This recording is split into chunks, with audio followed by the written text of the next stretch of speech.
J'accueille maintenant Véronique Trinel, directrice de la Maison de la Poésie. Bonjour Véronique. Bonjour Christophe, bonjour à tous. Alors aujourd'hui, tu vas nous parler d'un prix Nobel de littérature. Oui, alors je vais vous parler d'un livre qui a été édité par la Maison de la Poésie en 1995 exactement. Et c'est un livre qui a été pendant 18 ans interdit à la vente. Alors vous allez me dire, qu'est-ce que c'est, pourquoi il a été interdit pendant tant de temps. Et en fait, c'est un livre qui a été édité, suite à une rencontre avec deux auteurs. Nous avions la possibilité de rajouter dans notre collection de poésie européenne un auteur polonais. Et donc, la traduction s'est faite sans trop d'émulation derrière, comme on le fait nous, avec beaucoup de discrétion, bien sûr, parce que c'est de la poésie. Et puis, lorsque nous éditons un ouvrage, nous l'éditons en 500 exemplaires. Donc, 50 partent en service de presse, chose qui a été faite avant même d'envoyer les livres aux personnes qui nous l'avaient commandé. Et il se trouve que sur les 50 exemplaires, il y a eu un exemplaire qui est arrivé entre les mains d'un membre du jury du prix Nobel de littérature. Donc après, je ne sais pas comment ça se passe au sein de l'académie qui donne le prix Nobel, mais il se trouve que un matin d'octobre, on reçoit un appel. Bonjour, c'est Europe 1. Vous avez eu le prix Nobel de littérature, vous allez passer à l'antenne. Et à l'époque, nous, on pensait que c'était le garde du domaine qui nous faisait une plaisanterie. Donc, on lui a dit, écoute, Jean-Pierre, on t'a reconnu. C'est pas la peine de continuer à faire des blagues comme ça. Bon, on raccroche. Le téléphone ressonne. C'est Europe 1, c'est pas une blague. Vous passez à l'antenne dans 10 secondes. Mmh. Et là, je crois que je n'ai jamais dit autant de « à un micro. C'est rien, c'était Europe 1. Voilà, c'était Europe 1. D'ailleurs, je suis à Radio Plus ce matin. Et donc, l'aventure du prix Nobel commence. Donc, il faut que je vous donne le nom quand même de cet auteur qui s'appelle Wisława Szymborska. C'est une poétesse polonaise et c'est la première poétesse polonaise à avoir reçu un prix Nobel de littérature, après Miloš, qui lui a eu un prix Nobel 16 ans avant. Donc l'aventure commence comme ça, toute une folie derrière. Après Europe 1, on voit débarquer les émissions de télévision, les radios continuent à nous appeler, etc. Bon, on s'attendait pas du tout, mais alors du tout, à avoir ce genre de prix littéraire. Un prix Nobel, c'est pas rien quand même. Donc on a vraiment essayé de répondre à la demande. Le fax, nous sortait des commandes et n'arrêtait plus. D'ailleurs, on n'avait plus assez de papier. On n'avait pas prévu. Et donc, les 500 exemplaires sont partis. Dans la foulée, avec l'aide du conseil régional, on a réédité 2000 exemplaires.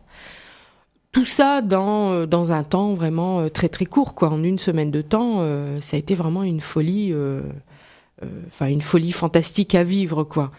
Et donc Wisława Szymborska, en revanche, a fermé elle son téléphone, n'a pas voulu répondre aux sollicitations, et donc on est resté un petit peu dans le flou. Les traducteurs qui s'appellent Krzysztof Grzejewski et Isabelle Makor-Filarska, je suis désolée si j'écorche un petit peu les noms, mais même les deux traducteurs n'ont pas réussi à joindre l'auteur. Forcément, c'était quand même pas rien. Donc, et Miloš, dans la foulée, lui avait conseillé en fait de s'isoler et de ne pas répondre aux sollicitations des journalistes, etc.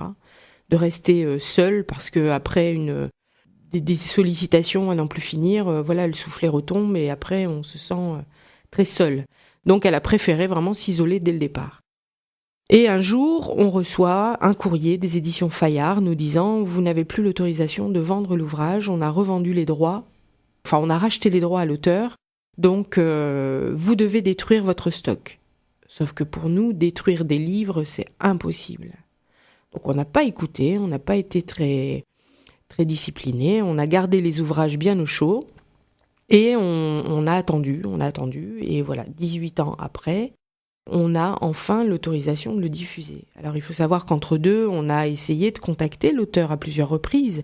Les traducteurs aussi ont joué leur rôle et ont essayé de l'approcher, sont allés en Pologne même, mais impossible. Et lorsque j'ai repris la direction de cette maison, avec l'aide d'Arlette Chaumorcel, qui est maintenant présidente d'honneur de la maison, nous avons envoyé un courrier à l'auteur en lui disant « Mais écoutez, on s'étonne de voir autant d'exemplaires de votre œuvre à la Maison de la Poésie.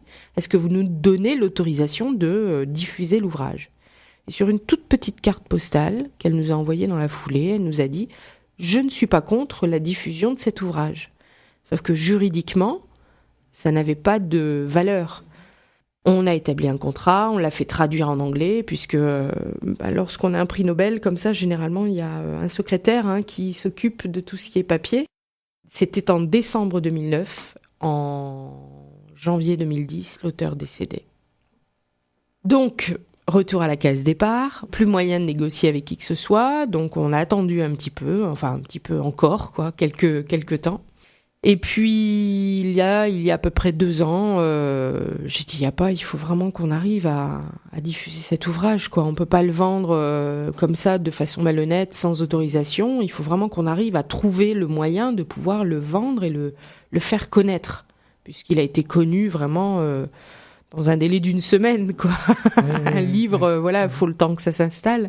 Et donc, nous étions les seuls en France à avoir un prix Nobel qui ne pouvait pas être vendu. Donc, retour à la case départ après le décès de l'auteur. Il a fallu reprendre contact avec la fondation qui a vu le jour après le décès de l'auteur. Très compliqué, puisque quand vous envoyez des messages par Internet, on vous renvoie un message automatique, comme quoi on a bien reçu notre demande, mais ils doivent être sollicités de partout. Donc forcément, notre petite demande de la Maison de la Poésie, voilà. Donc je me suis dit, pourquoi ne pas essayer en polonais ?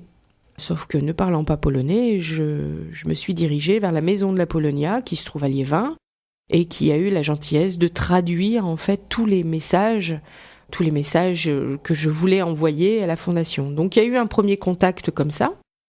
La Maison de la Polonia, d'ailleurs, que je remercie, a bien volontiers joué le jeu et nous a accompagnés.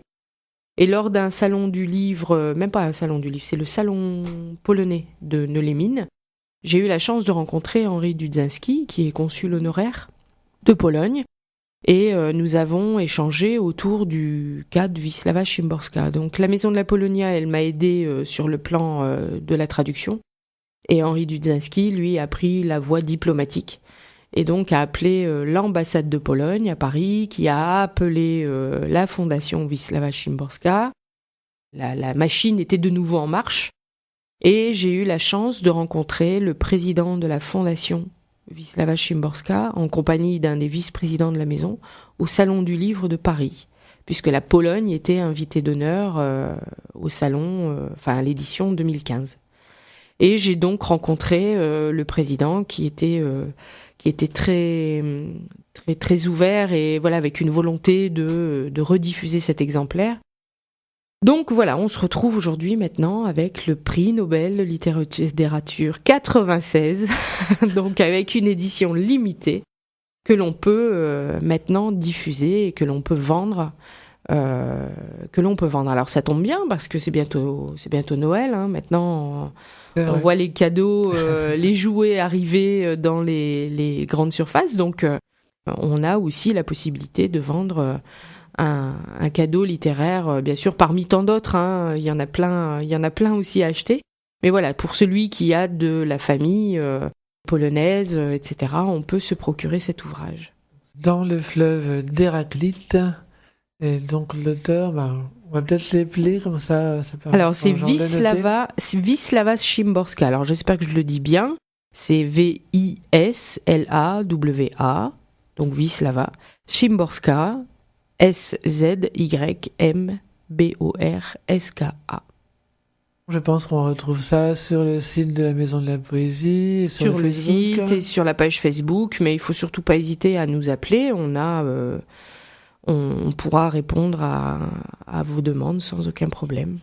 Donc on va donner le numéro de téléphone. Alors, vous pouvez nous appeler au 03 21 65 50 28. Le mail, c'est...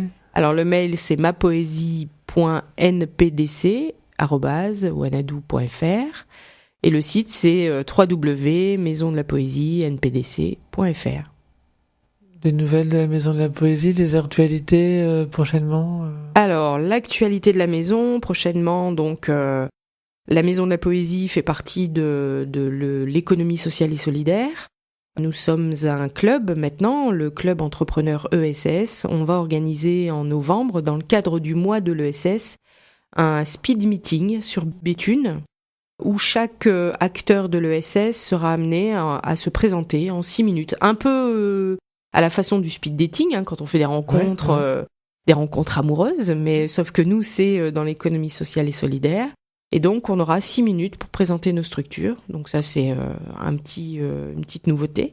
Et puis, sur le plan culturel, le vendredi 4 décembre ou 5 décembre, je ne sais plus, le vendredi soir, on a une soirée qui s'appelle Poète au coin du feu.